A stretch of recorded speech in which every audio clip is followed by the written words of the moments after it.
भारत की कूटनीति का लोहा पूरी दुनिया मान चुकी है। पश्चिमी देशों के विरोध के बाद भी भारत ने रूस के साथ व्यापार नहीं रोका और अब उसका असर दुनिया भी देख रही है।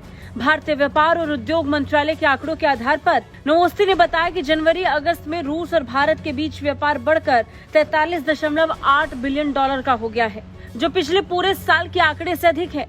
भारत ने इस साल के 8 महीनों में 41.2 बिलियन डॉलर का रूसी सामान खरीदा, जबकि एक साल पहले ये 17.1 बिलियन डॉलर था। यूक्रेन से जंग के बीच भारत ने जो रूस की मदद की थी, ये आज उसी का नतीजा है कि दोनों देशों के बीच इस तरह की साझेदारी देखने को मिली।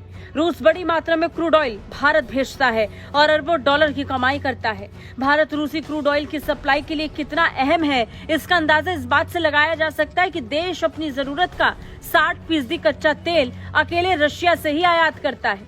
इसका भुगतान भारत की ओर से अमेरिकी डॉलर, दिरहम और रुपए में किया जाता है। हालांकि इसमें ज्यादा हिस्सा डॉलर का ही होता है।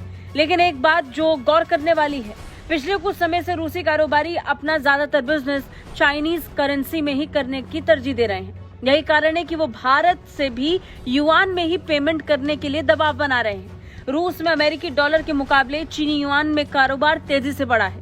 वहीं भारत की बात करें तो युआन के जरिए कभी कभार शॉर्ट ट्रांजैक्शंस तो किए जाते हैं, लेकिन रूसी तेल सप्लायर्स चीनी करेंसी ऑयल बिजनेस में लेन देन की प्रमुख इकाई बनाने का अनुरोध कर रहे हैं, जिस पर भारत ने साफ शब्दों में कह दिया है कि ये नहीं चलेगा।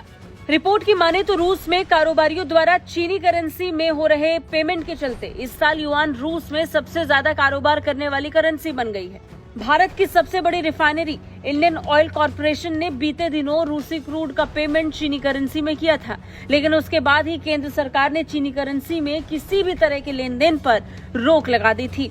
कुल मिलाकर देखा जाए तो चीन से भी रूस के रिश्ते काफी बेहतर हैं, मगर इससे भारत और रूस के व्यापार पर जरा भी असर नहीं पड़ा और इसी का नतीजा है कि रूस और भारत के बीच व्यापार बढ़कर 43.8 बिलियन डॉलर का हो गया, जो पिछले पूरे साल के आंकड़े से ज्यादा है। खैर, इन दोनों देशों के रिश्तों पर आपकी क्या राय है, कमेंट करके जरूर बताएं।